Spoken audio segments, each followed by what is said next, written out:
that's the way that you call for order in the court, depending upon which court you're in.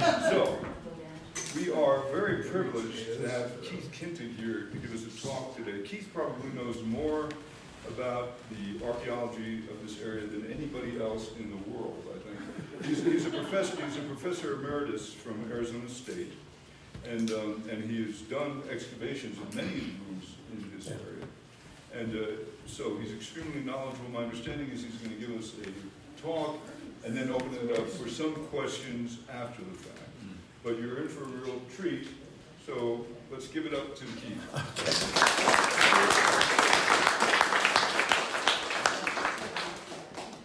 Well, thank you.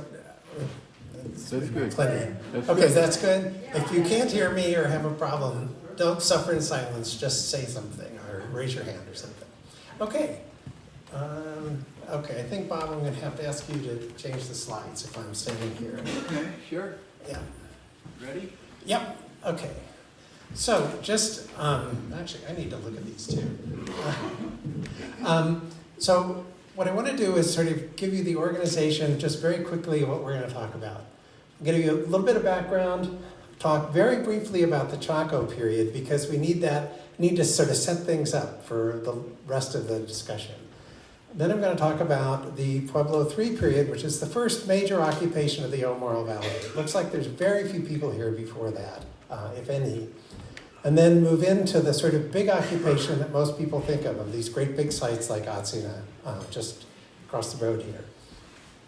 And then finally, talk about this whole exodus from the Morro Valley in the late 1300s when everybody moves from here down to the Zuni and sort of Black Rock and down to the Arizona border.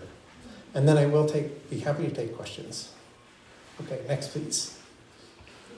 Oh, other way. Wrong way.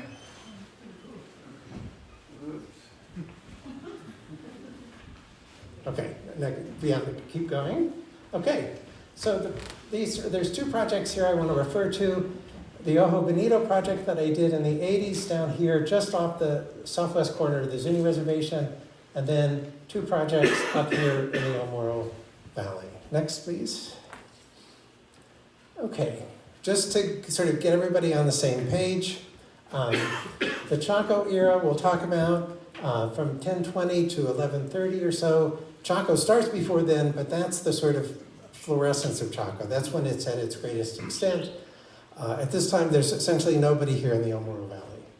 The post-Chacoan period, or the Pueblo III period, AD 1150 to 1200, 1250 or so, and that's the beginning, about 1200, the beginnings of substantial population here in the Morro Valley. But at that time, even though you had those huge ruins up in Chaco that are abandoned, basically everybody in the Southwest is living in small pueblos at that time. And then there are some larger communities that we'll talk about. In the Pueblo IV period, that's the big occupation of the Morro Valley that we all sort of think about. I'll talk about the demography and talk about why people moved up here and why they moved away. Talk just briefly about the protohistoric period that when everybody is down around Zuni. Okay, next please. Keep trying to change the slides, I guess. Okay. Let me see if I can move this up a little bit, because I think that way I can see better myself. Okay. Terminology. I wanted to sort of, I hate to move into jargon, so I want to try to be clear. When I talk about a rubble mound, that's a single structure, collapsed masonry structure, a pueblo that's just collapsed into a pile of rock. So these are all just sort of regular stone buildings. They collapse, and you mostly end up with piles of rock like this, sort of knee-high. This is a pretty good-sized pueblo. Occasionally, we get these things, which are really big piles of rock, really tall piles of rock. So that one's probably this high, not this high. And those are likely to be great houses, these really large Chaco period or later buildings. So when I talk about a great house, it's an unusually large pueblo with some Chacoan characteristics, fancy masonry, and what we see it as an archaeologist, we see it as a really big pile of rocks. Room block is just a single structure. If I talk about a pueblo, sometimes I'm talking about a whole bunch of structures right next to each other, but a room block would be one separate structure. And then, does everybody have an idea what a kiva is? Okay, so we have kivas, and then great kivas are ones that sort of by definition are 10 meters, about 33 feet around or bigger. Okay, next. Okay, just briefly on Chaco Canyon. As Monty Python said, and now for something completely different. Chaco was really a different thing in the Southwest. Everything leading up to that. We had some sort of bigger pueblos, sort of big-ish pueblos before that, but nothing like Pueblo Bonito here. And then, as any of you who've been to Chaco, it's really spectacular architecture. These great big sites. I think Pueblo Bonito has, 800 rooms or so, multiple stories still standing, right next to each other. The Chatro Kettles, just stone's throw practically away. So something really different is going on here. It starts in the early 800s, we now know. It goes up to 1130 or so. But the big time there is 1020 to 1130 or thereabouts. And I think whatever else was going on at Chaco, and there's lots of debate, people have lots of opinions, it's a really interesting question. I'm not going to talk much about that. But whatever it was associated with power. There was powerful things going on there, and everybody over a big area recognized that, and I think a major symbol of that power was this architecture. It really is sort of over the top. It's not what you just need to serve a utilitarian purpose. You don't need to make things this tall. If you can imagine making a 4-story high, dry-laid masonry wall, that takes real skill, and especially to have it standing, almost 1,000 years later. Okay. Next. Okay, in the late 1970s, we'd known about lots of sites in the northern Southwest, but this idea came around of a Chaco outlier. Have people heard that term before? Okay, so Chaco outliers are these things that have great houses that I mentioned before, these big piles of rock that were big, tall buildings, especially tall buildings because when they collapse, they leave really tall piles of rocks. They tend to have great kivas, these ones more than 30 feet in diameter. And once people recognized these Chaco outliers, these great houses, it changed our whole view of the northern Southwest in this time. Before that, we knew about a lot of the Chaco outliers. They've been recorded, in many cases excavated.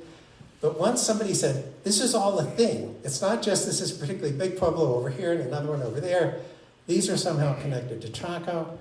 And there's something going on here. And that came to be recognized by the archaeological community as the Chaco world. And the Chaco world is this area of the Four Corners that's defined by the distribution of the Chaco outliers. And so we're down here, Chaco Canyon's up here. There's something like 25,000 square miles covered with this. Estimates go up to about 100,000 people within the Chaco world. This is in the 1000s. Okay, next please, about 200 of those outliers.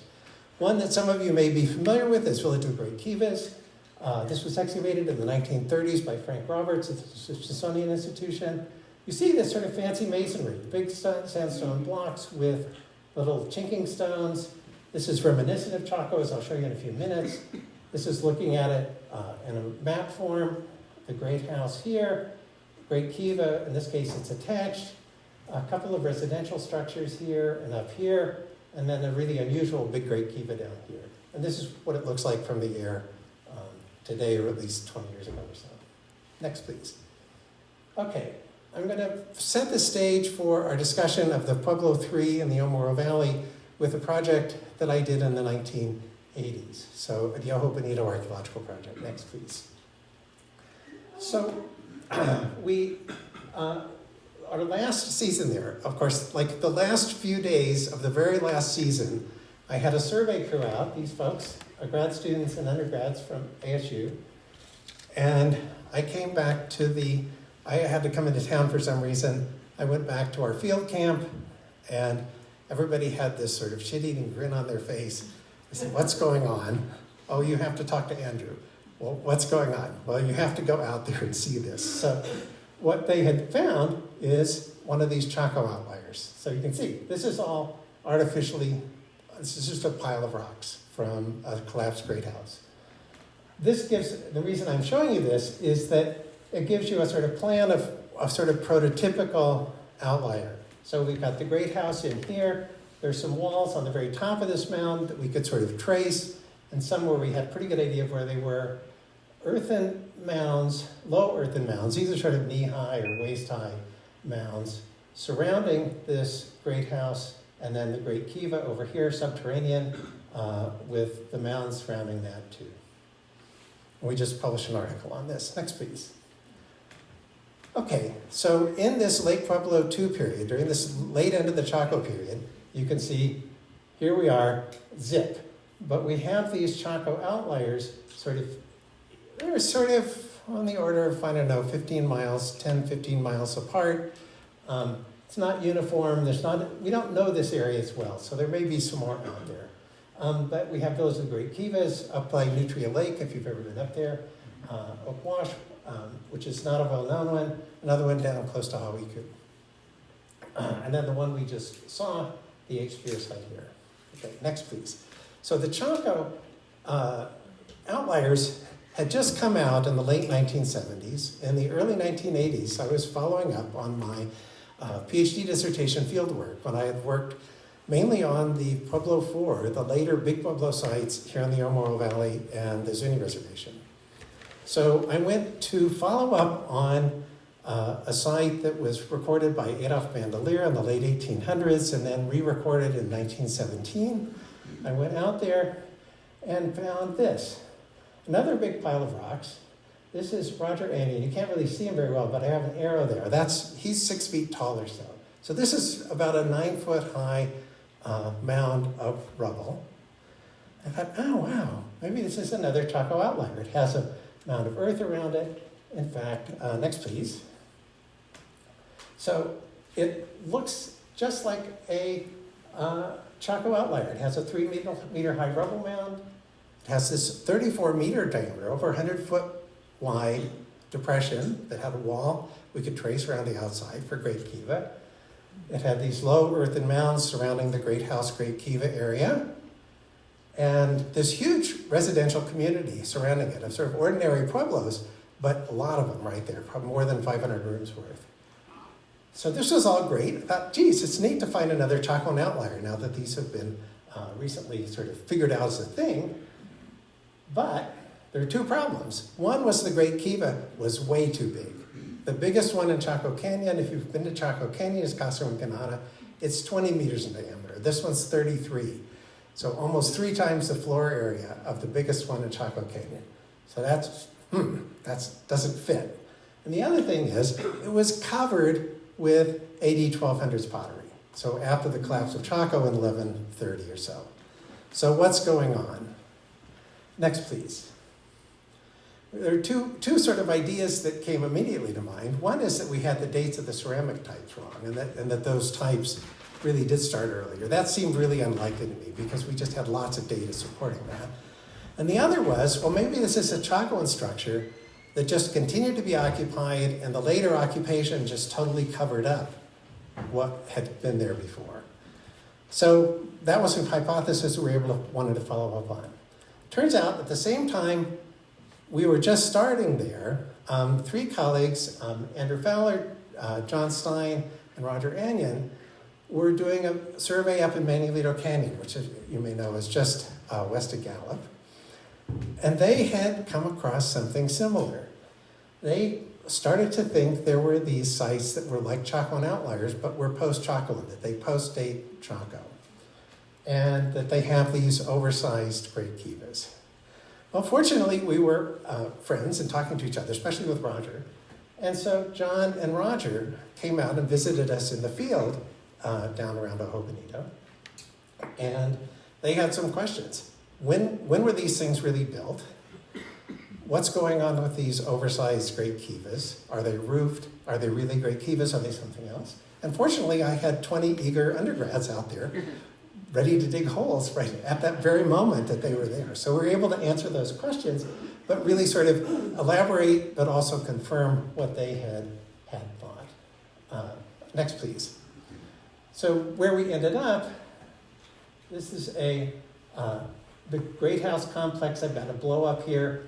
Again, a great house in the middle, huge great kiva here. These artificial mounds, and these are clean dirt. These aren't just trash where people have thrown their ashes and their broken pottery and their chip stone and so forth.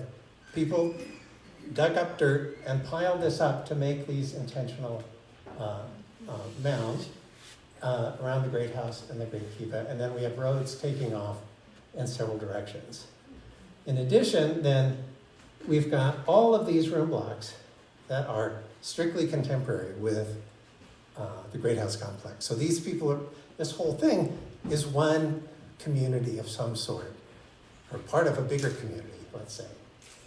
Now, it turned out that this site had been recorded in the early 1960s as like 20 some odd different sites. There's one here, there's one here, there's one here.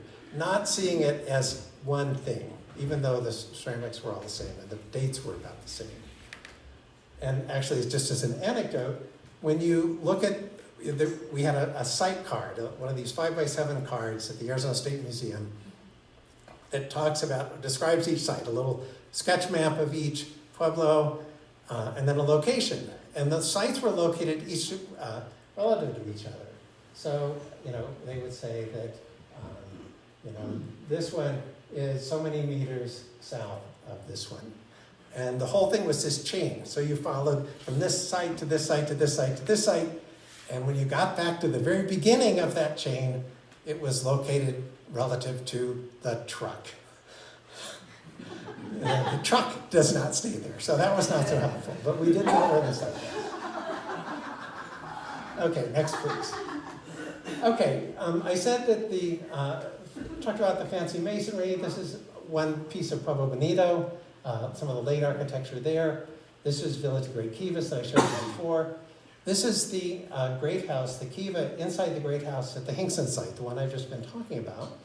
And if you look carefully, especially on this rock, you can see these stones aren't just placed there, they're packed smooth. So somebody took probably a piece of basalt and beat on it until it was pretty smooth, and then you can actually see a little bit on some of these. They're then abraded to be really flat. So somebody went to a whole lot of trouble. That doesn't make a wall any more functional, but it makes it look cooler. So there's a lot of effort put into making this stuff look cooler. And that's characteristic of Chaco as well. So they're building on these Chaco ideas. Go ahead. Okay, what's going on with this oversized Great Kiva? Well, this is looking at it from the top, 110 feet across. There's about an 8-foot wide bench that was about 2 feet above the floor. So this is the floor. This is where presumably ritual performances took place. People watching that performance were standing on this bench. And then the whole thing was outlined, but really no more than outlined by a stone wall. So when we did an excavation across the sort of upslope side of this, it's on a gradual slope, and the downslope side, this is the outside wall. It's this tall. And there's no rock collapse around here. This isn't a big wall that just happened to collapse. There's no stone from the rest of it. This is the bench. It was built on the caliche, that really hard ground that you get a lot of places around here. That caliche was cut into the natural ground surface, and about a 2-foot high wall just facing that for this interior side of the bench. And then this packed earth floor. This is the downslope side. They basically cut out a lot of earth up here, filled it in down here to make a mound to carry this outer wall down on the downslope side. This is a cross-section. This is the cross-section, and this is blow-ups of each side. So this is all, again, artificial fill. They've dug away the floor up here and filled it in down here. On the upslope side, you're dealing with the natural ground surface, and there's been a little bit of deposition of sand and stuff that's blown in since, but not a lot. Next, please. Now, just to contrast what I showed you with the fancy masonry at the Hinkson site Great House, these are the sort of residential rooms in those pueblos that are surrounding it. And they're perfectly good stone walls, but they're nothing like we saw at the Great House. This is just a living room and a storage room. The living room has a hearth. Next, please. Okay, so this idea we've sort of really solidified. We've got these post-Chaco and Great House complexes. They date sometime after 1275 to no later than sometime after 1175 to no later than 1275. They have a great house with fancy Chacoan style masonry, very tall rooms, tall roofs, these oversized unroofed great kivas, these earthworks and roads, and residential communities. Now, importantly, these are not Chaco outlier sites, not Chaco great houses that are continued to be used. So on the one hand, they're definitely not doing that down here, but they are using those Chacoan symbols. So they're using the Chaco style on the one hand, but they're rejecting the Chaco buildings on the other. Now, it turns out up in the Mesa Verde area, up north of Chaco, they do, those outlier sites, the big great houses, continue to be used clear up 100 years later. And they get remodeled and reused, but that doesn't happen here south of the San Juan Basin. Next, please. Okay, so what do we think is going on? Well, one thing that's going on is across the northern and southwest, the population is growing overall. And it's becoming more aggregated. More people are living in smaller areas. So the Hinkson site is a sort of intense example of that. We've got a lot of people, several hundred people living within a stone's throw of each other in terms of one room block to the next. So how do we understand what's going on? Well, one of the things we have to think about is once you suddenly have, instead of maybe, I don't know, a dozen or 50 people living in a place, you've got 500. That creates some other kinds of problems of competition between families and so forth. Conflict, not necessarily people fighting each other with bows and arrows, but conflicts of one's social conflicts. So what do? You need some way to sort of bring that community together, and one thing that does that is religion or ritual. So what we think was going on at these oversized great kivas was basically, if you have 500 people, they simply didn't have the technology to build a roof structure that would hold 500 people. I mean, what do we have, 50 people in here? Think about 500 people, that's a big thing. And to roof that with that sort of technology wasn't possible. So I think what they moved to were these unroofed great kivas. And if we do some sort of back of the envelope kind of calculations, it turns out that the entire population of that Hinkson site, probably 500 to 800 people, could stand on that bench surrounding to sort of participate or view that performance that's going on in the floor of that oversized great kiva. And I think, to just jump ahead a bit, I think what happens later is they give up pretty quickly on these oversized great kivas and start doing the ceremonies in the plazas of these big pueblos, so the interior spaces of these big pueblos, but we'll talk about that. So Colin Renfrew, who's a famous British archaeologist who just died recently actually, had this idea based on literature from, archaeological literature from Europe. And he's talked about two processes that I think may have been going on here. One was he called competitive emulation. And the idea there is we had not just the Hinkson site, but we had one of those. There's another one probably 10, 15 miles away. There's another one maybe 10, 15 miles in another direction. There's a bunch of these things, or these little political or social entities, I'll call polities. These polities, these political entities emerge, and they're competing with each other at some level. And if my community has one of these fancy Chaco-inspired great houses, the next guy's community thinks that they should have one too. So they're sort of emulating Chaco. The other piece he called symbolic entrainment, which is using the past to legitimate the present. Give me that old-time religion. So they're saying, okay, they're seeing Chaco as a source of power. They want to reference that power. So they're using those Chacoan symbols after Chaco's long gone to legitimate, we're a real thing. We're an important thing because we are associated with those same symbols as Chaco had. So, but as I mentioned before, they're not reusing the Chacoan buildings. Next, please. Okay, I'm going to move now to the Morro Valley. I did my first archaeological fieldwork here in 1973. Then came back with a project from 1998 to 2004. I did my last archaeological fieldwork here as well. It's a great place that I've always loved, and it's a great pleasure to be back. We did systematic survey, that is, we walked the landscape to try to get our eyes on all the sites that we are probably out there of any size. We surveyed about 30 square miles between these two projects. I was an undergrad at this point. There's a National Science Foundation project that did this and got me going here. We recorded about 146 additional sites on our surveys. Next, please. Okay, this should be familiar, so we're right here somewhere.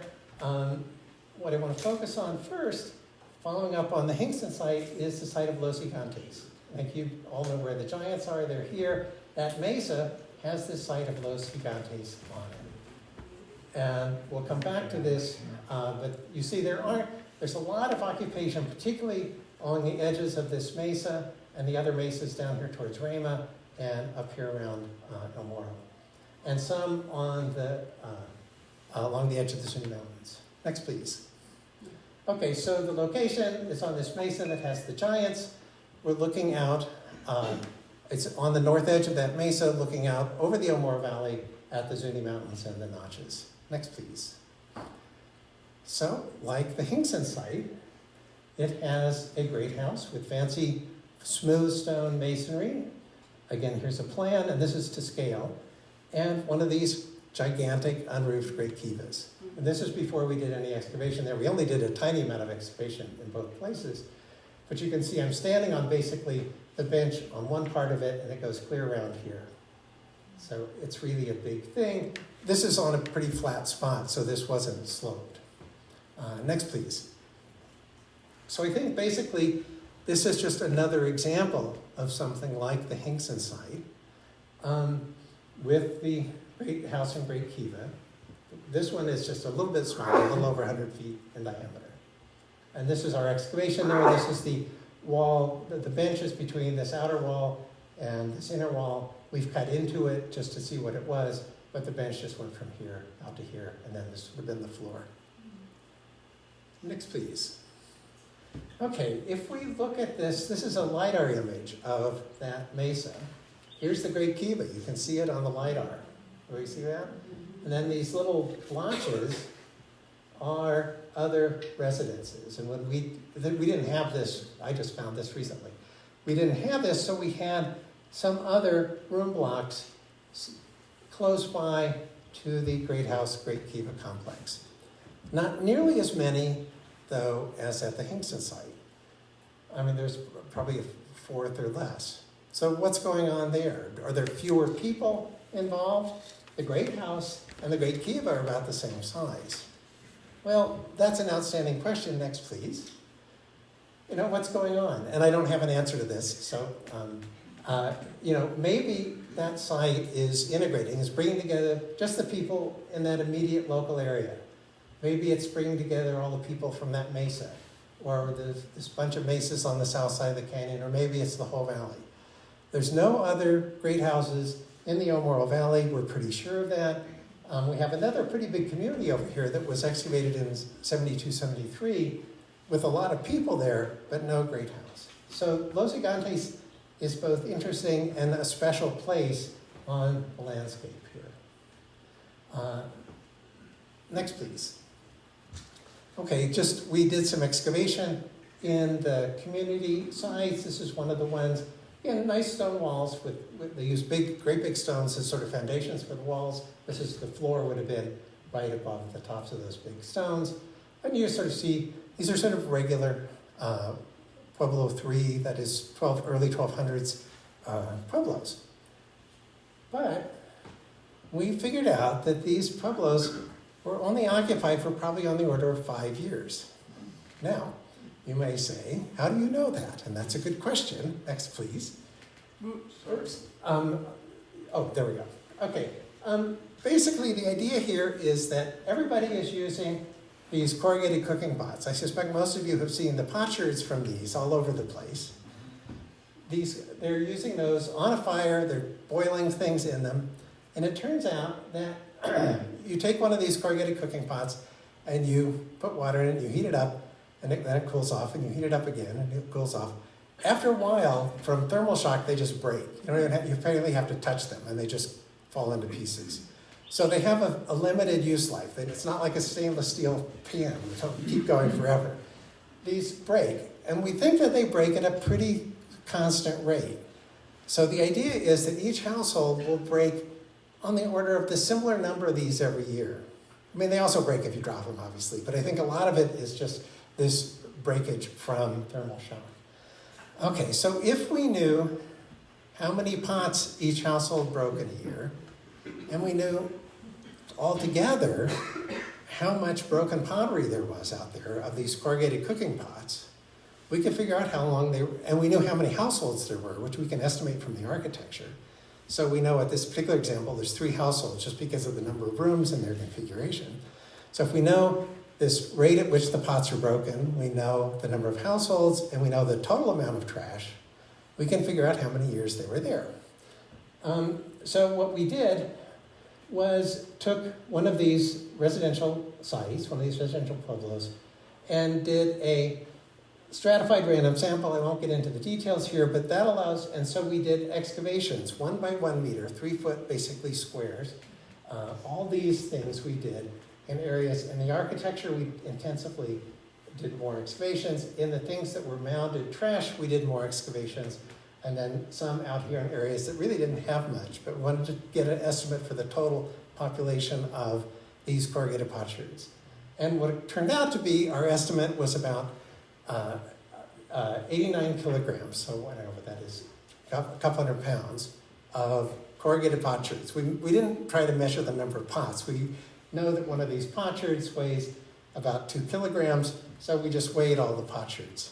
It's a lot easier than trying to put them together. And came out with an estimate, and that gives us about 5 years. Now that's interesting. Now, maybe we're wrong about this rate. The rate of 2 pots per household, or sorry, 3 pots per household per year was developed up at Crow Canyon. I can get into that if anybody cares. But maybe we're wrong. Maybe we're off by a factor of 2. So maybe these were really occupied for 10 years. That's still really short.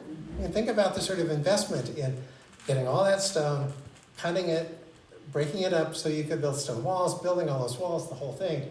It's a lot of investment for a fairly short period of time. So that's interesting. It just helps, we're just trying to help fill out the picture. I don't have all the answers, but I think this is an interesting and important piece of data. Next, please. Okay, so we've got Los Gigantes here, the Morro Valley's here. We've got one that we found on the Zuni Res on another project where at the Nutria Road cutoff. There's another one up here in the northwest part of the Zuni Res. The Hankson site that we talked about is down here. Out here we don't have so much data, out here we don't have so much data, but I think we know probably on the Zuni Res and in the Morro Valley where they all are. Next, please. Next. Okay, now we're going to switch. So we're talking that period with the great houses and the oversized great kivas. I think in the Morro Valley starts about 1200. I think it's over by 1250 or 1275, probably around 1250. Basically, everything you see that's not in this red circle is a big 100-plus room pueblo in the eastern part of the Zuni Res or out here in the Morro Valley. So these are all sites that have anywhere from 100 rooms. Most of them are sort of 200 to 800 rooms, and the biggest ones are 1,400 rooms. So these are all big sites. Most of them are planned. They have some regular layout, like a big oval or a big square. Those are all occupied sometime in this interval from about 1250 to 1375. And then everybody's gone, and they're in these sites, what I call the proto-historic sites that are down here around Zuni after 1375. There's 2 exceptions. The one in green, the ones outlined in green here, are actually these late 1300 sites. But basically all the late 1300s occupations up here and all the later occupations down here, and up to the present. Okay, next please. Okay, the early part of this Pueblo IV period, this period from 1250 or so to 1375, the early part starts a little before 1250, and we've got this distribution of sites. A few of them down here, but most of them in the eastern Zuni Res and in the Morro Valley. They come in a bunch of different shapes: oval, rectangular, or square. There's two of them that have a round part and a square part attached to each other. And there's a couple of them that are irregular shaped. But most of these are big things that are open in the middle. So I think they're doing these ceremonies, there are rooms along the outsides of these, and then there are living rooms on the outside of these, and then the ceremonies happening in the middle.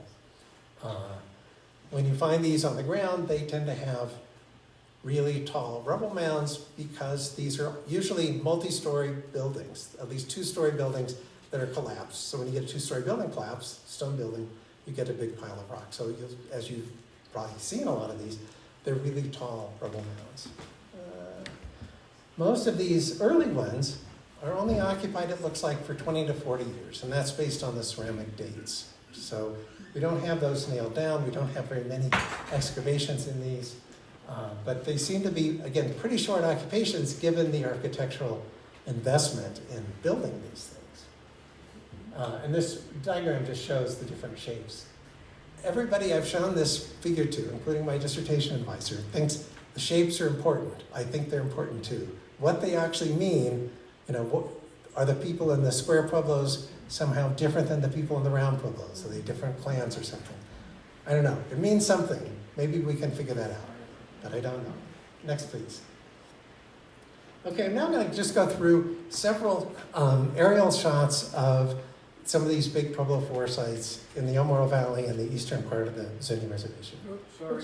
Oh, that's fine. This is one called Spear 61 up on the north edge of the Zuni Res. Next, please. I don't need to spend a lot of time on this. This is the fort site in the eastern part of the Zuni Res. At least 20, 30 years ago, it had standing walls. It probably still does. I have not been back. But it's another big planned Pueblo. Next, please. You may have visited, this is the Boxes site, Boxes ruin. It, interestingly, has one of these big unroofed great kivas over across the wash here. This is right at a gap in the hogback along the eastern, eastern side of the, western side of the Zuni Res. But the Pueblo itself is this oval. Next, please. I think most of you may know about, this got flipped over. Anyway, the Placon site, this big square part with a causeway, as it's called, and then a round part.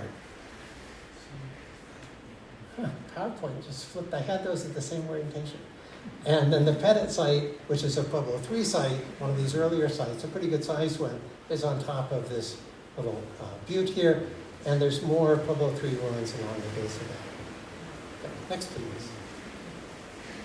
Lord Rachel ruin just west of Rama, big, tall rubble mound. This may also have one of those big unroofed great kivas. It's not clear. Next, please. This is Yellow House ruin right at this is Highway 53. This is the road up to Gallup. This is the sort of block L. This part of the block is much bigger than, much taller rather, and then this is shorter. You can sort of see that on this slide. So these things are really big. They're hundreds of rooms. I forget, this is probably 500 or 600 rooms. Certainly 2 stories or more along the edge here. But the middle of each of these squares is relatively depressed, and so it's probably open. Next, please. Slightly later, so from about 1275 to about 1375, there's fewer sites. The very biggest ones have dropped out. We don't have any up around over 1,000 rooms anymore. And the very smallest ones have dropped out. So we don't have any smaller than about 400 rooms. We've got a couple of relatively small ones down here. We have sort of buried at Zuni, under the main Zuni mound, a site. We know it's there from some sewer line and excavations that were done, but we don't know what it looked like. We have ruins here. This is Lower Pescado Village. These are the Pescado ruins, and then sites in the Morro Valley, Ancina. This is Cienega or Mirabal, and Cienega, and then Covillos Bertes. So we have fewer sites, bigger sites, and all of these are located near either major drainages along the river or with big springs, especially with springs. So Covillos Muertos has a spring nearby. Cienega has a spring in the middle. Atsina has that water thing. And there was a reservoir built up at Atsina that was excavated. And I'll show a picture of that in a minute. And maybe the rain will die down a little bit. And these, at the most, last 100 years, most of them more like 50 years. So again, they're relatively short occupations. People tended originally to think that these sites were occupied for hundreds of years because they're so big. And in fact, at Chaco Canyon, those sites are occupied, I mean, they keep being remodeled, but they're occupied for several hundred years. So next, please. Okay, this is the Cienega site out in the middle of the Morro Valley. I've put some cows here so you can see the scale. But basically, you've got this high, this one is made not out of sandstone, but out of basalt. This high rubble mound, and then it's depressed in the middle, and there's this natural spring in the middle. Next, please. Pueblo de los Muertos. This is basically the length of a football field on a side. It's about 100 meters on a side. This one was excavated in the 70s by that project that I was an undergrad on. We know, in this case, because there was a lot of excavation done, that they built the entire outside wall in one fell swoop. So that is, there's no breaks in that wall. You know, walls, when they are built, if you sort of end the wall and you build another one, you've got this place where the rocks sort of come together, but they form a line. This is one continuous wall for 400 meters or so. Then they built the wall that's basically two rows in, this wall here, clear around, and then they did these cross walls that formed 2 rooms, and then they did a cross wall in the middle. So they started with a 2-room wide thing, they built walls this way, and then cut those each in half. So that you end up with these individual 2 rows of rooms, clear around the outside. They later added, we know from the excavations, a 3rd row, and then a partial 4th row. So there were 4 rows. The outer rows were certainly at least 2 stories high. We know that for sure from the excavations. The inside is relatively open. And then this is from the air, as I said, and there's a pretty good sized spring just up this wash. Next, please. And that's one of the few we really have much excavation at, that and Atsina. And just, this is Pueblo de los Muertos. Just over on the next ridge over is this Scribes site that was investigated in the 70s also, with a fair number of rooms, not enough people, I think, to account for the population at Pueblo de los Muertos. Next, please. Okay, I hope you're all familiar with Atsina, have all been up there to see it. There's Atsina itself. I think a lot of people miss that North Atsina is there, that the trail goes right by it, but if you're not paying attention, you don't notice it. That's an El Morro National Monument for people who don't know that. We have people here from out of town. Okay, sorry. So El Morro Monument is this whole area. There are some important, there's both prehistoric rock art and some historic historic Spanish inscriptions, mainly along this face and this face. There's a nice trail that the monument has. The visitor center is right down here. And I highly recommend it if you've not been there. It's a really terrific monument. It's one of the first ones established in the U.S. Now closed. No, it's open. I hope it's open here. So if you haven't been there, Atsina is one of the other ones besides Pueblo de los Muertos that we have substantial excavation at. Next, please. Okay, this is a plan of Atsina. It's almost a rectangle. It's really a sort of trapezoid. This corner of it, and this is the part that you see is open today. They stabilized, the Park Service stabilized those walls. This is maintained by the National Park Service. They also excavated this sort of D-shaped, good-sized kiva in here. And you can really see the trail, the monument trail that you can follow goes right along here. So you can really see how those rooms are constructed. And again, this is multiple stories high. These are open because the excavation there in the 1950s that Dick Woodbury did, the Park Service stabilized. So this one is another one. This is the site that has the latest known absolute date. So when I talk about the dates, I'm talking about what we sort of infer from the dates of the ceramics. We do have some tree ring dates that tell us when that piece of wood was cut. And the latest one in the Morro Valley is from Atsina.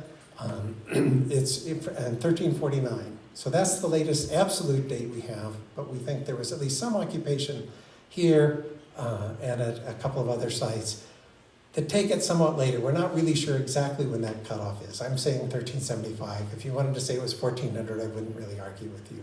But it certainly goes up to 1349. That we know for sure, because we know that there was a tree that was cut that was there inside the deposits. And this was actually one that, at the time Woodbury did the excavations, the tree ring lab said, no, we can't date that. But the Park Service kept it in their repository down in Tucson and went to the repository, resubmitted the tree ring dates, and at that point, whatever this was, 40 years later, 30 years later, they could date it. So we got this 1349 date, which is really valuable. There's lots of dates in the early 1300s from Atsina, and a bunch of dates from the early 1300s at Pueblo de los Muertos too. Next, please. This picture didn't come out very well. But this is the piece that you can see that's the kiva and the open rooms. Okay, another one that seems to go really late, and probably at least as late as Atsina, is the site of Heshetutla. If you know if you're going down 53 towards Zuni, there's a cutoff up to Nutria, paved road that goes up to Nutria. This is just off to your left as you head up to Nutria, just after you cross the Zuni River here. So this is Zuni River. This is the site of Heshetutla. This is as we know it today.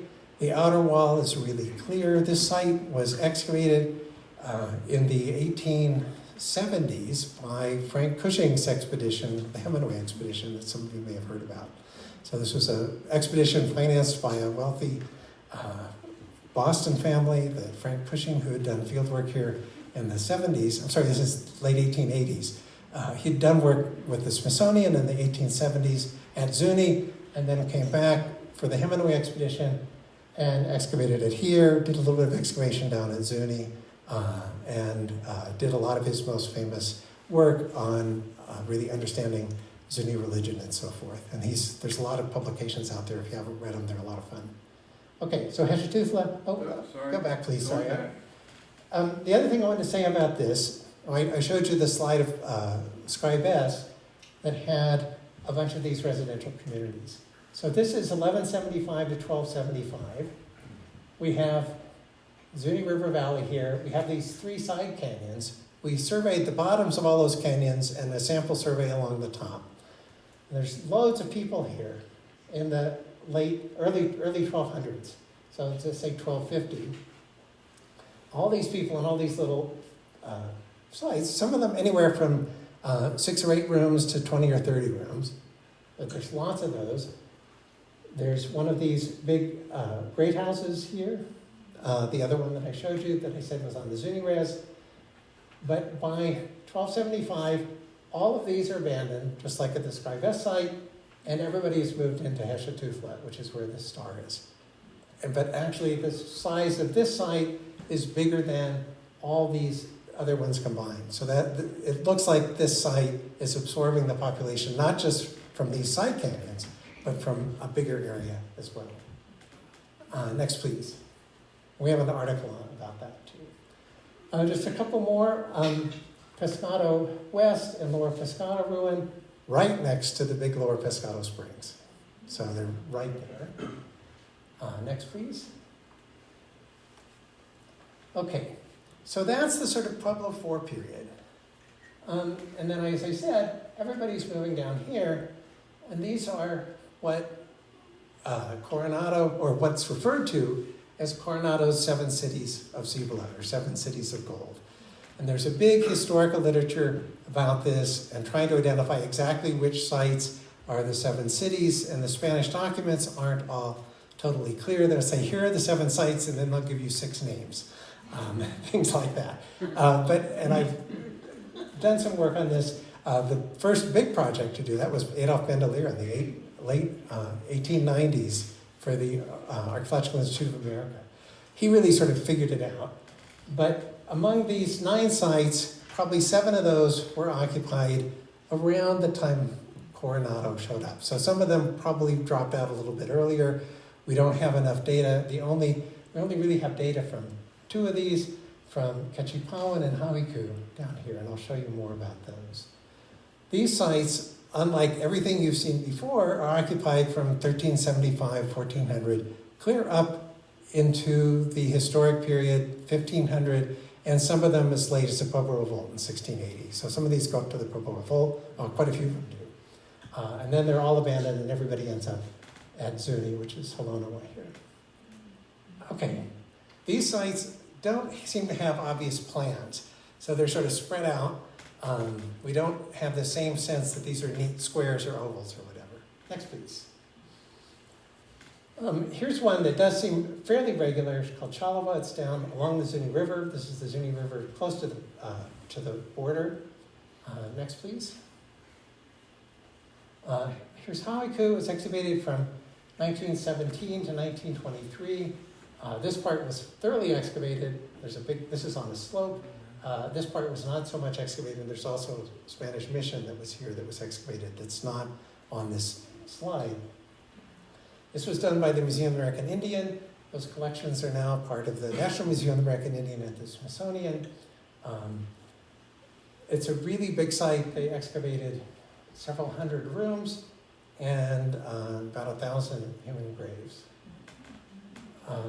Next, please. So this is what it looks like today. Unfortunately, this was not stabilized and it was also not backfilled. So what archaeologists usually do these days is when we do an excavation, we sort of keep track of all that dirt we take out of these holes and then put it back in the holes so the walls won't collapse.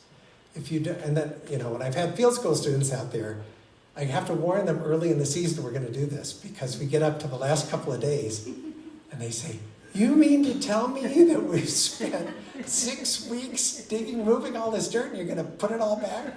Yeah, that's what we're going to do.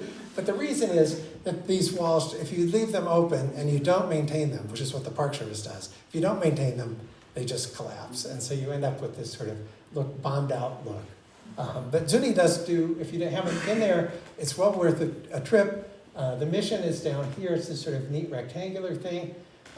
Zuni, at least last I knew the Zuni tribe was giving tours, so you could sign up at the visitor center there as you go into Zuni and get a tour out there. And it's a neat thing.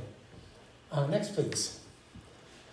This is the other site that's been excavated. This was excavated by, you'll never guess, Cambridge University Museum in England. They made a deal with the people digging at Hawiku. They came out and for a season in the, was it, Brenda, 1919, 1917, 1919, 19 or 21, came out and excavated this site. And it's up on top of a mesa just above Ojo Caliente, if you know where Ojo Caliente is. Next, please. So this is what it looked like prehistorically. Not nearly as much excavation as at Hawiku. The site was probably as big as Hawiku, but not as much excavation there. This was the part that was excavated at that time. Next, please. Okay. So, next question is, I've given you a lot of sort of descriptive information, sort of what we think was where, what it looked like, but what were people doing and why were they doing it? And the first question is, why did people move up here into the El Morro Valley? In the project that I first participated in, the people who directed that had this idea. At this time, environmental arguments were sort of au courant in archaeology, and they said, aha, the Great Drought. We knew there was a big drought. Maybe the drought caused it. So there's a big drought from 1276 to 1299. That's for real. During a drought, obviously you have less rainfall by definition, but the temperatures also go up. So it's warmer during a drought than it is otherwise. And the idea was that basically the drought made the El Morro Valley more attractive. And it became more attractive because higher elevations by and large have more rainfall than other areas. The drought covered a huge area. So they couldn't escape the drought, but going to higher elevations you get a little more rain. And at the same time, the drought increases the length of the growing season. And those of you who live here know that the growing season can be pretty iffy for corn. So by lengthening the growing season, the drought would make the El Morro Valley more attractive. People would come in. Then when the drought's over, about 1300, they'd all leave. Well, that all was a nice picture, but it turns out not to be the case. Next, please. Okay, I'm a data person, so you get, this is the only graph, I think. So we have climate data now reconstructed on an annual basis. So we can give you an estimate for this area that's about 800 meters by 800 meters of how much it rained in the summer of 1249 or whatever. So this is the water year rainfall. The blue line is the annual rainfall. And as those of you who live here know, it's really variable. From year to year to year, it's really variable. The orange line is just a smoothing to give you the sort of trends. So this period between about 1250 and 1275 is good. It's above average. The zero line here is average. And then this is the drought. Rainfall, the precipitation goes way down. And then the next 40 years, it's moister than usual on average. And you don't have very many of these really terrible years. Okay, and just the temperature, the growing degree days is a measure of temperature. And again, during the drought, the temperature goes up. That's what you'd expect in the Morro Valley. And then it goes down below average for a while. Okay, the problem then with their argument is we now know that there was lots of population in the Morro Valley before the drought began, and in the eastern part of the Zuni Rest, which is the same sort of issue. And also, even if all the population started at 1276, you don't know in 1276 that you're at the beginning of a 25-year drought, right? You might know that's a bad year, but you don't know until a few years in that you're in a drought. So basically, people came in before the drought, and they left long after the drought was over. So that argument doesn't work. Okay, so what is going on? Next, please. I thought, well, this is what work I was doing for my dissertation. Maybe it's the soils. So you put together a soil map. This is the outline of the Zuni Reservation. The single best soil association for agriculture is right down here, along the Zuni River by Zuni. Now there's some terrible soils up here in the Morro Valley, but there's some good ones too, but not as good as down at Zuni. So we can't use the soils as an explanation for why people suddenly moved up to the Morro Valley. The growing season in the Morro Valley historically is about 113 days versus 130 days at Zuni. That's a big difference. Those of you who try to grow things know that's a really big difference. You know, the rainfall at Zuni's maybe 2 inches less.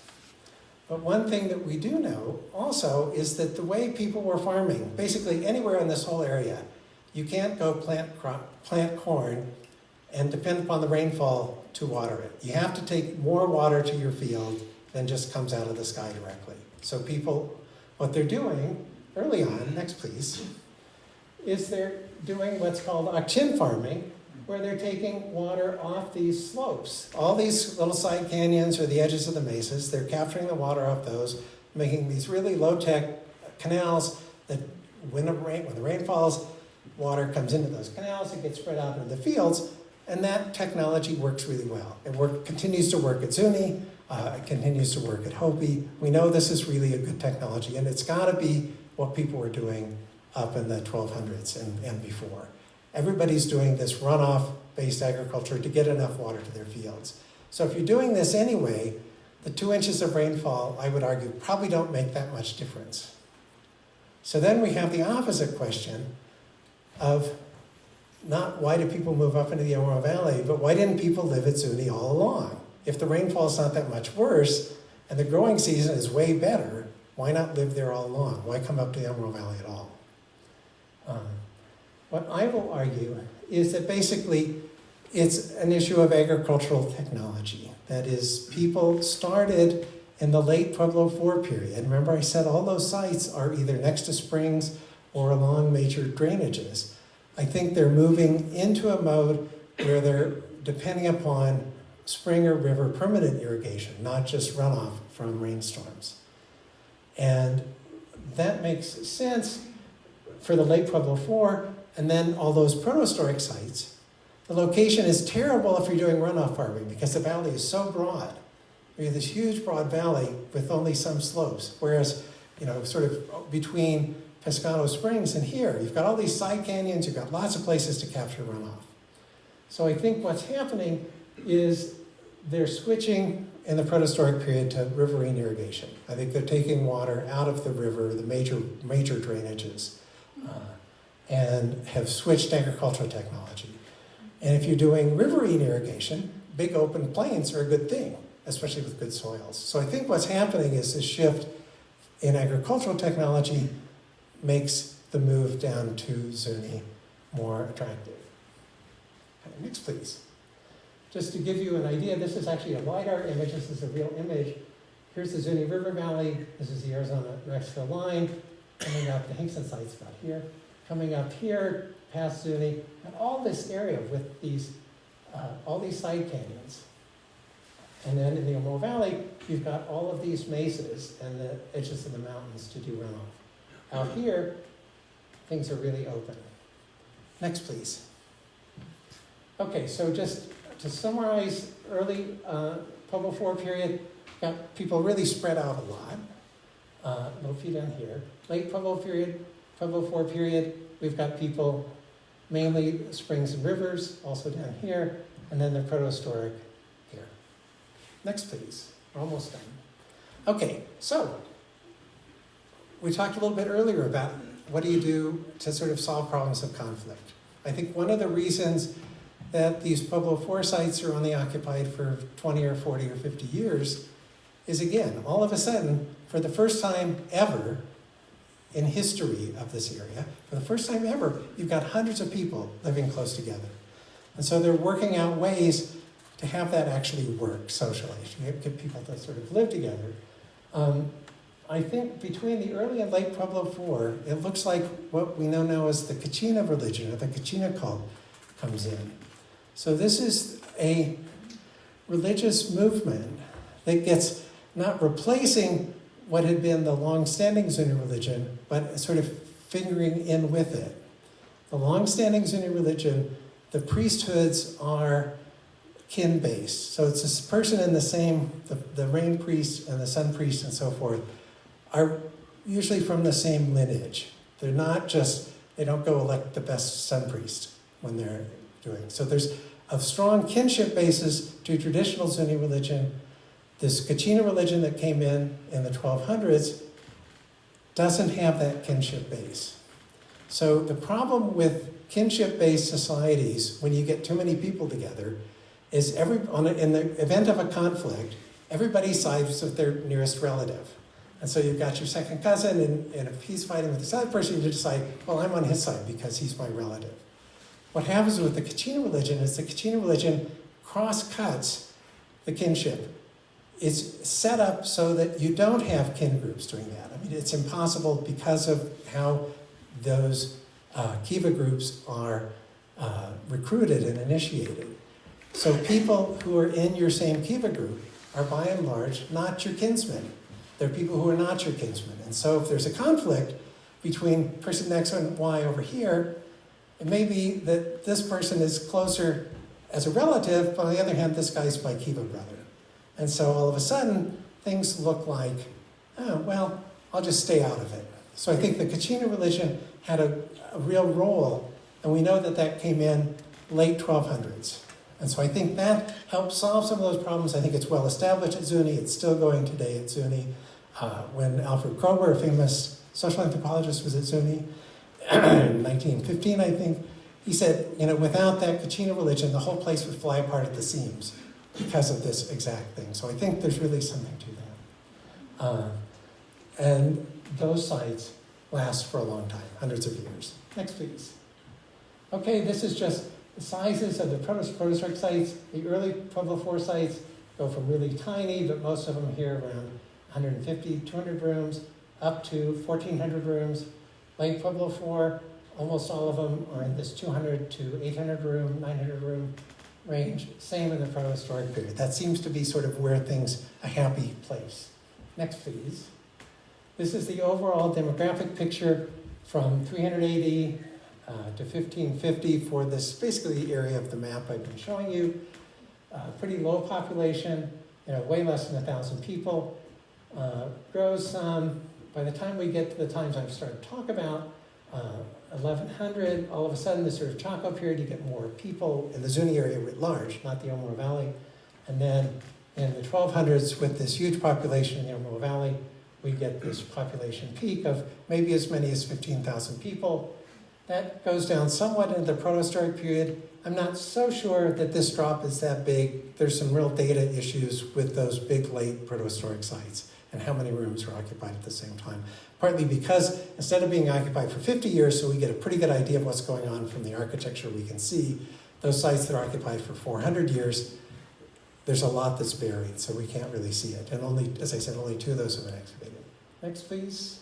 I think that's it. I want to very gratefully acknowledge the people who made this possible. The Davis family's been amazing. Paul and Joanne Davis. I met Joanne doing my dissertation fieldwork in 1979, and she was wonderful. Got me contacted with other people. Pam and Will, Nita and Bob, Christy have all been really helpful on this project we did more recently here at Los Gigantes. Mrs. Everett Hinkson for the Ojo Bonito project. Pablo Zuni for the work we did right on the reservation. I have wonderful graduate students who are now professors themselves and great collaborators and friends. Andrew Duff, some of you have met a few of these people, in particular Greg Schaffner and Matt Peoples probably. Wonderful grad students who are doing great stuff and continue, most of them with an interest in this area.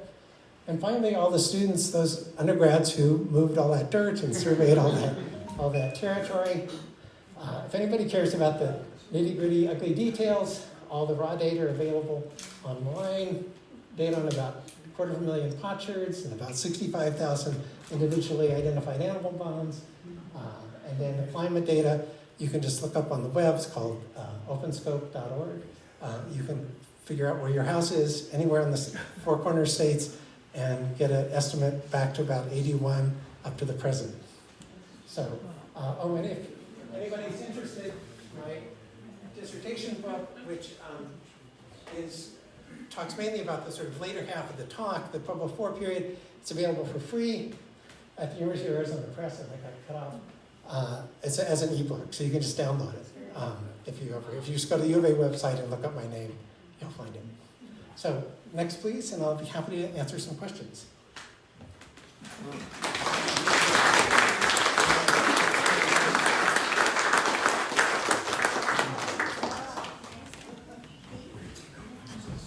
Questions? Yes, in the back.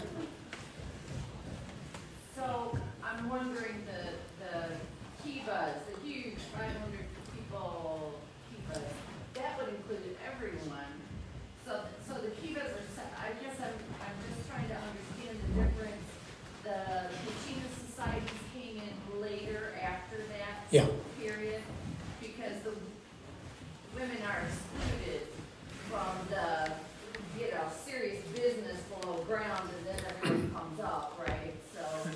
Yeah, we don't really know whether those ceremonies happening, and we don't know for sure there are ceremonies happening there. I think it's a reasonable conclusion. We certainly don't know whether it was just the men or the whole family or the men and the adults. We really don't know. But my main point there was just that it's big enough that you could accommodate several hundred people, which you couldn't do in one of these roofed things. It's much smaller. Yeah, Christine. Well, and someone had said that at Chaco there was a female lineage that went, where they checked the DNA for several hundred years, and the person that was in charge they thought was a female. Yeah, a few years ago there was a really interesting DNA study done, and at Pueblo Bonito that I showed you, the big D-shaped thing that I showed you a picture of, there's 2 areas that are inside that pueblo that are essentially tombs. And this one area, this one room in particular, has these really elaborate graves. There's a sort of crypt in the floor covered with boards, with a person inside that crypt and then people on top of it and another dozen people in the room. They did, and then tons of stuff, thousands and thousands of turquoise beads and hundreds of arrowheads and stuff like that. So there were what looks like an elite, whether it was a religious elite or a political elite or something, but there were people who were different than the other folks at Chaco. They were more powerful. And so there are these very fancy graves. And some of those, they did DNA studies on the human remains from there. And it looks like it was a matrilineal society, that it was really the women, the people who were in power were tracing their lineage through their mothers, not through their fathers. So, and then interestingly, just a couple of years ago, another study was done. Picaros Pueblo was sort of left out of a lot of the Chaco discussion, and they got tired of that. So they got a Danish geneticist and some archaeologists together and did a study of two things. Some contemporary DNA, they just took DNA samples from living people at Picaros, and then there were some excavations of, I think, 1300-ish excavations at Picaros Pueblo. And so they got DNA from those, and they compared it to the Chaco stuff. And it turns out that, again, that was by far the closest relationship. And what didn't come out on the article, but is really true, is that the people at Picaros were not just related to the people at Chaco, but they were related to the elites at Chaco, not just to the regular folks. But we haven't done the DNA, and I don't think we could get permission to do the DNA on the other human graves. So we don't know what the non-elite people look like genetically. And that study that was done, the Picaros one was done with the full cooperation and support of the tribe. The other one was done in a way, they got the samples from the museums and stuff, but a lot of the Pueblo people were not very happy about it when they did that. So it's really, from a kind of scientific standpoint, it's really interesting that they did it.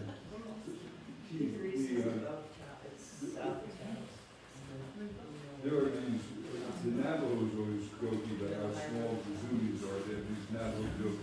Do we know genetically what the people who are living here look like? Are they tall, short, dark? Are they more like the Zuni people now?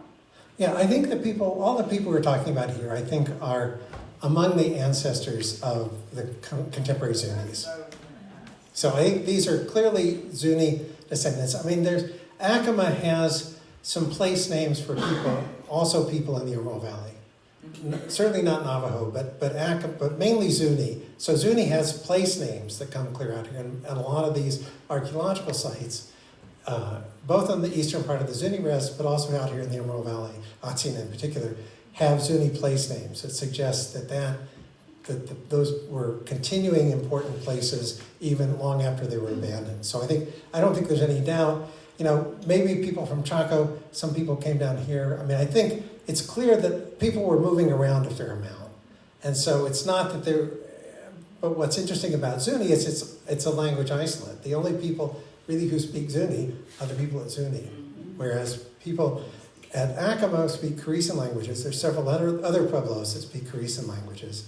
And then along the Rio Grande, you've got the... Yeah, I was wondering about that Rio Grande because somebody had told me that the people from here, they thought moved to the Rio Grande rather than west to Zuni.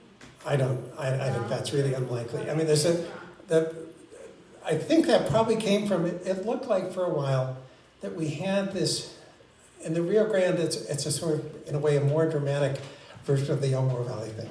You always had this huge river there, right? But the Rio Grande Valley didn't have a lot of population in the 1200s.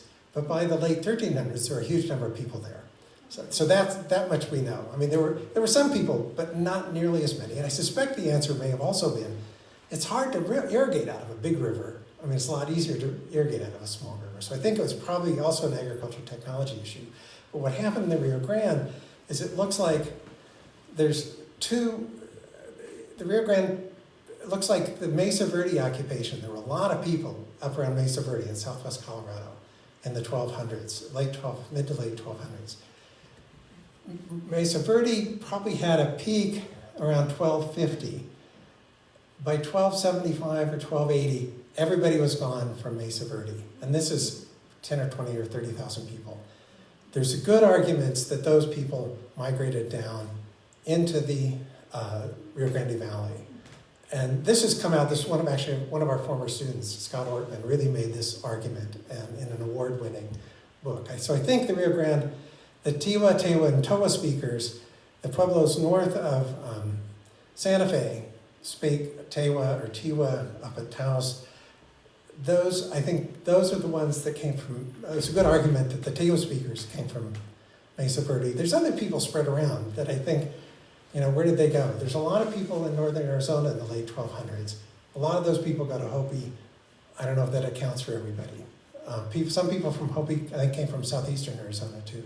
So there's a lot of movement in this sort of late, in the both through the 1200s and through the 1300s.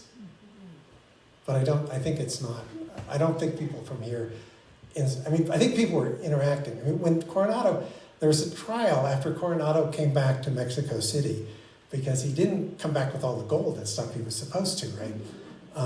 And it turns out that there were people in Mexico City who could understand Zuni. These people got around. People spoke multiple languages. This is in, 1542 or something. So people got around, and people, the Shalako ceremony that many of you may know about at Zuni, Hopis will tell you, they have a Shalako ceremony, and they will say, we stole it, and they use that word. We stole it from Zuni. So the people, religious specialists got recruited from one pueblo to another because people controlled the knowledge associated with those ceremonies, and they would get recruited to go to someplace else to take that knowledge and the power associated with that knowledge to somewhere else. So there's a bunch of, it's not that these things are all that neat, and I probably made the picture look a little bit too neat. I don't think everybody, one day is living in sites like Los Gigantes and these small pueblos, and 365 days later, everybody's living in a big pueblo. There was some transition there, but it was relatively rapid. But it probably wasn't quite as neat as I made it look. And it seemed to me that somebody told me that the Hopi language is based on a Plains Indian language. I think both Hopi and some of the Plains languages, as I understand it, I'm not a linguist, but they're Uto-Aztecan languages. So Tiwa and Tewa and Toa are Uto-Aztecan. Hopi is a Uto-Aztecan language. Those derive way back from sort of central Mexico. But Hopi, the Tiwa, Tewa, and Toa are fairly closely related. Hopi is fairly distant from Tiwa, Tewa, and Toa. Karisan, like Zuni, is all by itself. It's not really related to anything. So you've got the Karisan, which is what's spoken in Acoma and Laguna, and the pueblos around around Albuquerque. So it's a complicated picture, and the fact that Zuni has this particular language, it's continuing here, and that doesn't show up over in the Rio Grande. I think people are really moving here. Yeah. Yep. In the Oxna excavation in El Morro, we have the round kiva, and there are some sources that suggest there's a structure right across our path from that is a small square kiva. And an unusual thing to find, I'm told. Have you thoughts on that? Well, I don't know if you know which room I'm speaking of. yeah. I think in this area, up to around 1275 or so, basically all the kivas are round. You go farther south, down below the Mogollon Rim, they're square. Hopi tends to have, or again, earlier round kivas, but dominant square kivas earlier. We did some work right along the upper Little Colorado between St. John's and Springerville. And these are mid to late 1300 sites. We had dates to the 1360s. There we had very square kivas, rectangular and square kivas. They have paved stone floors and a little raised area in the front. I think, and then at Zuni, a lot of the contemporary pueblos contemporary kivas are rectangular. So whether that has to do with the Kachina cult coming in or something else, I'm not sure. But there is this sort of transition from a long history that I think comes from, in the very old days, they had pit houses and then kivas out in front of the pit houses, or basically special purpose pit houses that were used for ceremonies. And I think those pit houses that were used for ceremonies became the ceremonial kivas that are associated with the above ground pueblos.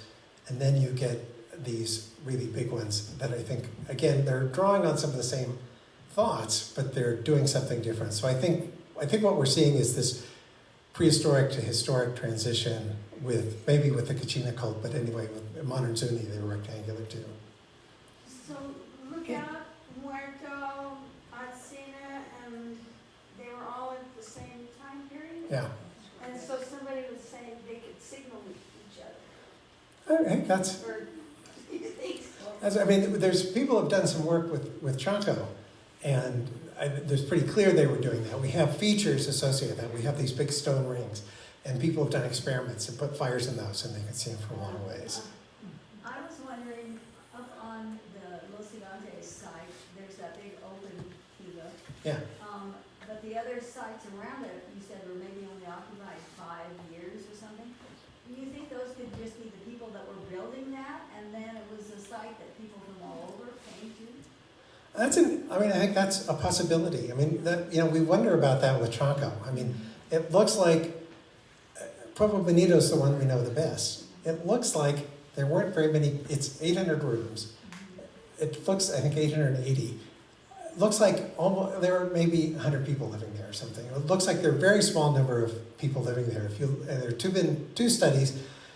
One looked at the number of fire pits that you find. And there are actually very few. You've got huge numbers of storage rooms. So along that back arc of Pueblo Bonito, you've got these rooms that are all connected one to the other. But to get to the middle, you've got to go through, 40 rooms or something, because they're just connected one to the other along the back wall. Those are pretty clearly storage rooms. Other areas, For huge feasts. yeah, and other areas in Chaco, in Pueblo Bonito, look like they're just architectural mass. They're building something that's not being used at all, but it's part of making it look like something. But I think what's going on, and then we have across the valley from all those big sites at Chaco Canyon, just right across the valley, you've got all these little sites that look like the little sites here in the 1200s. Now whether people were coming in periodically to Chaco for feasts and that's where they stayed, whether people got recruited from, especially the San Juan Basin, to come in to build the big sites at Chaco, and that was part of it. That's an argument that's made there. I suppose that's possible. I hadn't thought about that actually, but I think that's a reasonable idea. Think Yeah, they in the had back. Saturday markets? We don't think that the Pueblos. Every place in the world has mercados once a week. Well, interestingly, one of my students has made an argument that down in the Phoenix Basin, I think he's got a strong argument that they do have markets, what we really think of as markets there. We don't really have any evidence of that in the prehistoric Pueblo world. We know that by the early historic period, there are what are sort of like markets at like Pecos Pueblo, where Plains people would come in and do this major exchange. It wasn't that it was at one day, but in whole seasons, Pueblo people would come to Pecos and probably some of the other ones on the eastern part of the Rio Grande and trade, dried bison meat and bison furs and so forth for corn and whatever. Yeah, in the back. Some of the Dene elders talk about historically the big sites were peaceful places, but then were infiltrated, if you will, by the Aztecs during that time. I thought that was interesting when I heard that, and it's stories that have been passed down for a very long time. Is there any evidence of that? I certainly don't think there's any evidence of Aztecs. There was this, something that happened in the late 18th century was basically this idea that the Indian people were all sort of simple and they couldn't possibly be responsible for these great big fancy ruins. And it was really essentially a racist idea. And it must have been these big civilizations that came up from Mexico. And so you have things like what's called Aztec ruin in Bloomfield, up by Farmington. There's nothing Aztec to do with that.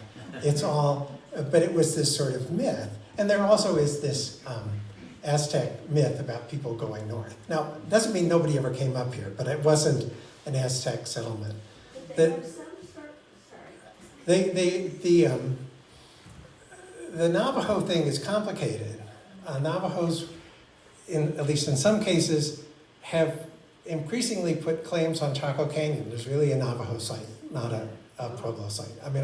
I don't buy that at all, but there's been a lot of course, intermarriage between Pueblo people and Navajo people, and a lot of sort of elements of what I think is very long-term Pueblo religion and lifeways have been adopted by Navajos as they became sedentary. I think there's good evidence the Navajos weren't here until at least the very late 1400s or the early 1500s. The earliest solid evidence we have is really early 1500s for the Navajos in the Southwest. Looks like they came down sort of along the edge of the Rockies. So I think that there's a whole complicated thing with Chaco because it's so important, but I think there were some interesting things happening there. They had stuff from Mesoamerica Chaco. So they are importing cacao, chocolate, from not even central Mexico, from southern Mexico, Central America, clear up to Chaco. There's dozens, if not more, of macaws. Macaws don't grow in the Southwest. These parrots are being brought up there alive. And so you have these actually pretty fancy burials of macaws. I mean, they're intentionally buried and so forth. You've got shells from the Pacific there. So Chaco's involved in a sort of very long distance exchange system at some level for the fancy stuff. The ordinary stuff, it also looks like, and there's arguments about this, that basically the agricultural productivity of Chaco Canyon itself isn't big enough to support a big population there. And it's been demonstrated genetically with the corn, that some of the corn, or not genetically, with trace elements, that corn was moving from areas far outside of Chaco up into Chaco. So we know that it actually was moving. But what's interesting about Chaco is we know lots of stuff is moving in. We don't have basically any evidence of anything moving out, other than ideas. But none of the stuff, everything you find that sort of looks like that is on the road into Chaco, but we don't have stuff being redistributed out of Chaco. Yeah. I'm really interested in the aggregation of all this information that you've done. It's like I'm not from here. This is all new to me. And so it's the aggregation of thousands of people's knowledge and hundreds of thousands or millions of students brushing dirt off of things and creating all this. And I feel like the information today, I know the information today is different from the way we would have seen it. This great presentation that you've done would have looked differently 50 years ago. Yeah. It would look differently in 50 years from now. And I'm curious about where are the decisions and how are the decisions and how is all of the data aggregated? Is it a question of professors like you finding the different funding sources and a semi-random operation that says we will excavate this site today and this one 10 years from now? How will it come together over the next 50 years? You really fed right into what it's a really important question. Today, probably 90+% of the archaeology that's done in the U.S. is done, and there's about cultural heritage management, which is a little bit bigger field than archaeology. It includes historic building, recording, and stuff like that. Cultural heritage management is about $1 billion a year business in the U.S., which people are usually surprised to hear.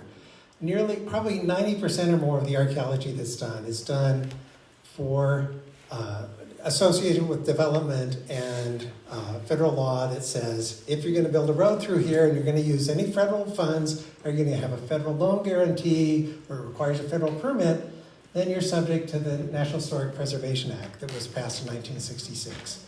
And so nearly all the stuff that's done, not what we did, but nearly all of what's done is done in that context. And so what's paid for is, okay, we've got this site up the road here. We're going to reroute the road through this archaeological site, so we'll excavate it. And so one of these firms comes out, excavates it, writes a report, puts the artifacts in a repository in Santa Fe, and then that's that.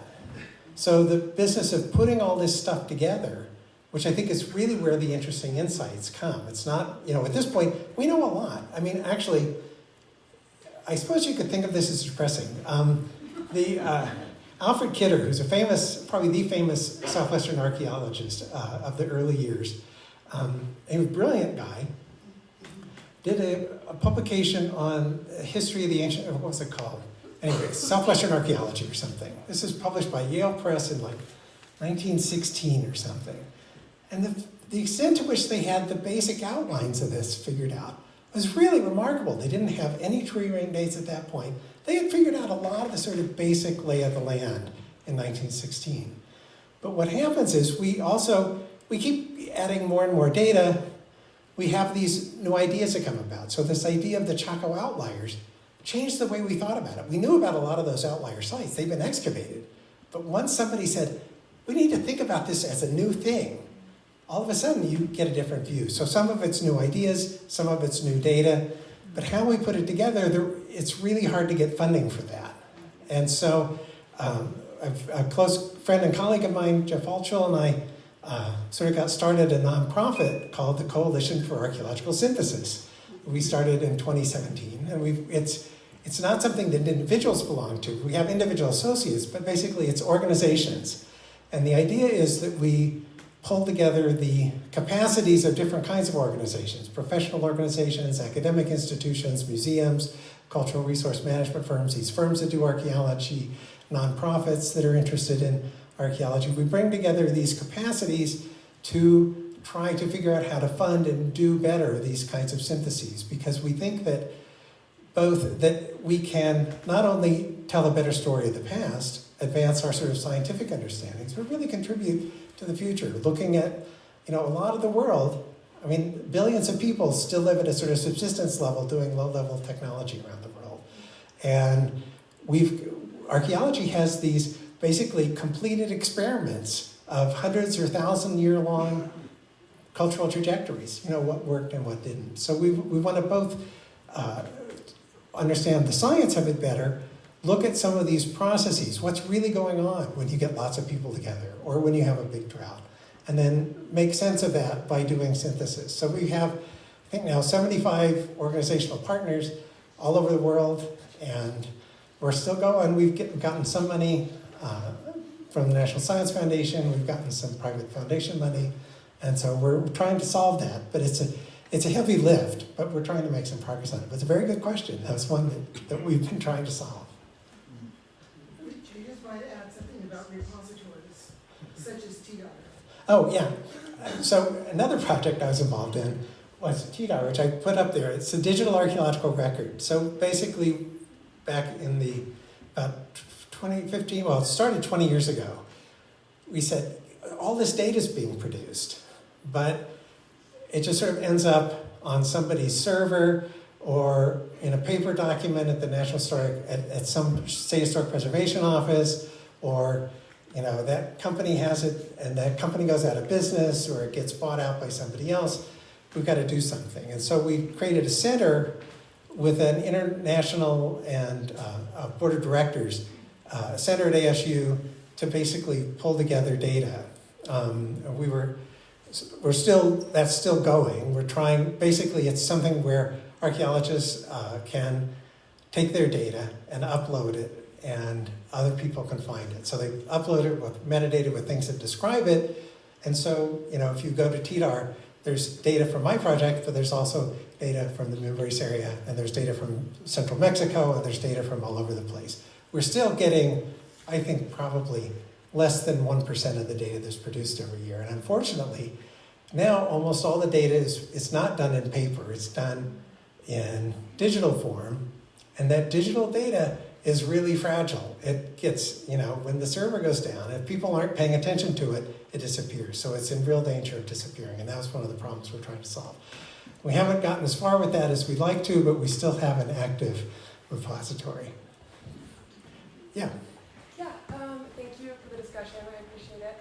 And I found it very compelling given the recent discussions around drilling around Chaco Canyon. Yeah. And I'm just curious to know from your perspective, if and what kind of the contemporary applications of this congregation of knowledge is to some of these issues that we're now starting to face. That's a really good question, but yeah. Well, about the Chaco thing, that had wide, very strong and wide support from the archaeological community and from the Pueblo Indian community. The Navajo sort of switched their position on that. The withdrawal of those lands around, I forget what it is, a 5 or 10 mile radius around Chaco Canyon, only applied to federal land. Anyway, it didn't apply to Navajo land. But I mean, I think that's a good thing. There's lots of land out there for oil and gas development as it is. So I think preserving that, and one of the things that's special about Chaco, as somebody mentioned, Christy, you know, these sightings and stuff. So Chaco really is a special place, and people are doing, I mean, I think there are places where people are looking for long distances. I think these roads, we have roads that go, you know, dozens of miles, straight lines, straight up the sides of mesas and so forth. So I think the land, I mean, I think one of the things that's happened since I guess it's around late 1990s into the 2000s, is a real appreciation of sort of not focusing on archaeological sites, but focusing on these landscapes. And it's not just this particular building, it's this sort of landscape that's important. And when Bruce Babbitt was Secretary of the Interior with Clinton, I turned out I was president of the Society for American Archaeology at the time, and we worked together because he wanted to create a national monument up there, sort of between Flagstaff and Phoenix, called Agua Fria National Monument. So, you know, he really, when he talked about this publicly, he'd say, you know, we have these postage stamp size national monuments like El Morro or Casa Grande ruins down in southern Arizona. You know, we need to think about this on a landscape scale. And he was really insightful, really. So I think that's what we need to do. And I think when we look at things on a landscape scale rather than a site basis, we're able to get a lot farther. Thanks for the question. Yeah. So if I understand correctly, the area 1200 to 1300, there were more people living here than there are today. And I think, and then what did people, from the evidence that you put into the city, what did people do in terms of survival, in terms of growing, hunting, getting water?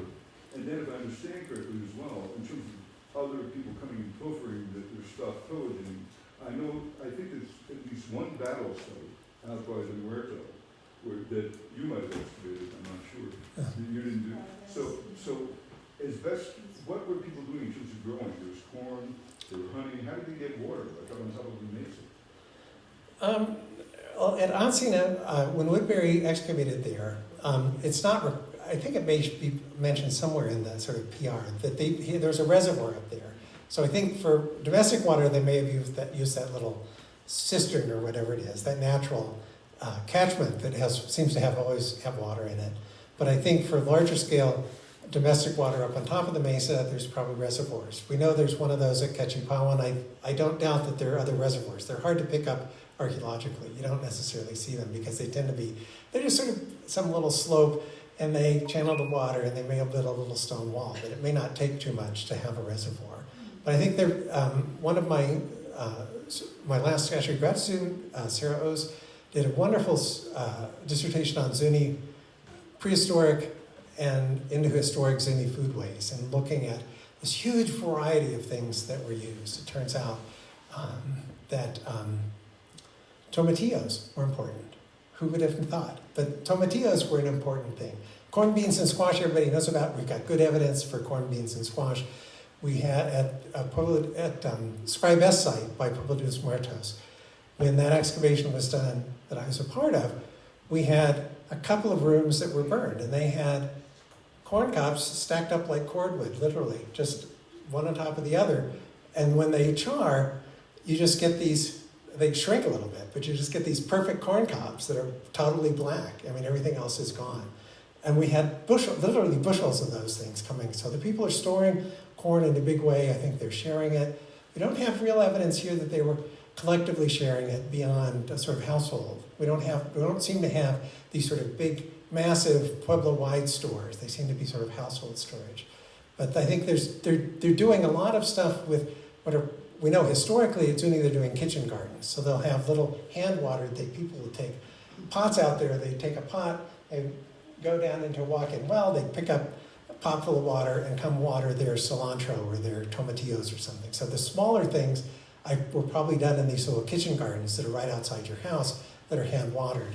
The bigger things like corn and beans, they're doing initially with this runoff farming, and then I think with the springs and rivers. And then how about heat, like the wood? Were they using pinon back then? Were they cutting down? Do we know from looking at the fire sites? Yeah, we know we pay a lot of attention to the little pieces of burned wood, the charred wood, because we can date it. So whenever we get a piece bigger than about your thumb, we will take a piece of string and wrap it around it and maybe dip it in paraffin to sort of preserve it and send those off to the tree ring lab. Overwhelmingly, it's pinon and juniper, some ponderosa pine, but it's mainly pinon and juniper that we're getting. And it's, sort of depends on the elevation, but they're using whatever's around. Now, is it possible that at the time that they were using too much wood and that's one reason why people left? Yeah, people, nobody's made that argument for here. It doesn't mean it's not true. We just don't have any real evidence. You've got the Zuni Mountains, we know historically from Cushing's discussions in the 1870s. People are walking from Zuni to the Zuni Mountains to hunt for deer and stuff. We know they're doing large scale. When we look at the animal bone, it's overwhelmingly rabbits, either cottontails or jackrabbits. And there's loads of cottontails or jackrabbits, some deer, very little of anything else. So we've got a fair amount of deer, and then turkeys. Turkeys come in the mid-1200s as a major food source. And some of those are wild. It looks like, at least some places, they may have been raising the turkeys. We don't have any direct evidence that I'm aware of right here for people raising turkeys. But turkeys in the mid-1200s over this whole northern part of the Southwest become a major food source.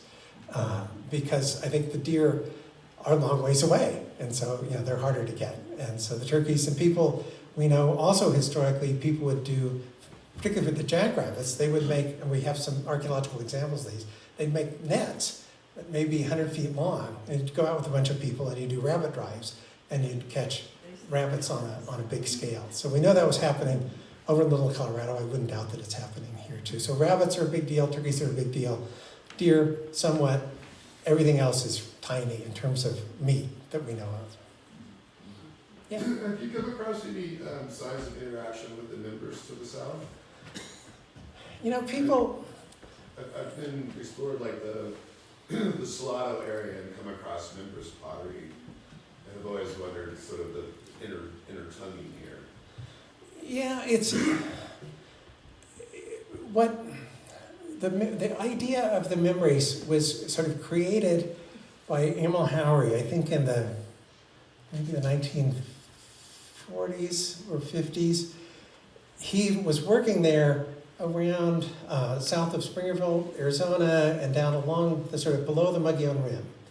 And he was the one who sort of said, this is something that's not Pueblo exactly like we know it, and it's not the Hohokam or Salado that we know from the Phoenix Basin and up the Gila towards New Mexico. And it has some distinctive characteristics. It has these rectangular kivas and so forth. So I think, and then people say, what language did the memory speak? Interesting question. We don't know. It could be it may well be that some of those people below the rim came to Zuni. We don't have any direct evidence I'm aware of, but I don't know exactly what that would look like. We don't have memories. Well, Emil Haury would also say that by 1250 or 1200, memories as a distinct thing disappears. It sort of becomes integrated with Pueblo. So the early end of memories is a lot more different from Pueblo than the late end. The late end sort of mixes in with this same sort of stuff. But no like anomalous pottery. No, we don't get classic memories pottery up here at all. Not a piece. We get, and back to Chrissy's point about the Rio Grande, we have, we've collected, like I said, 250,000 pieces of pottery. We may have found 4 pieces of Rio Grande glazeware. It's just, and you can tell the difference. Road between here Yeah. and Albuquerque, Rio Grande. There's a ruin in Pescado that's south of the highway. Yeah, south of the highway. Yes, it's south of the highway, kind of up on top of the mesa. Mom found some pottery up there that had some designs on it that didn't look like, they looked more like members. Some of the designs. I don't know where those pieces are or why she thought that, but she was very interested. They were much more graphic, not so abstract as some of most of the Zuni stuff. Memories pottery, even though the classic memories bowls are black on white on the inside, if you break them, the paste is brown. So Thank you, Keith. Sure.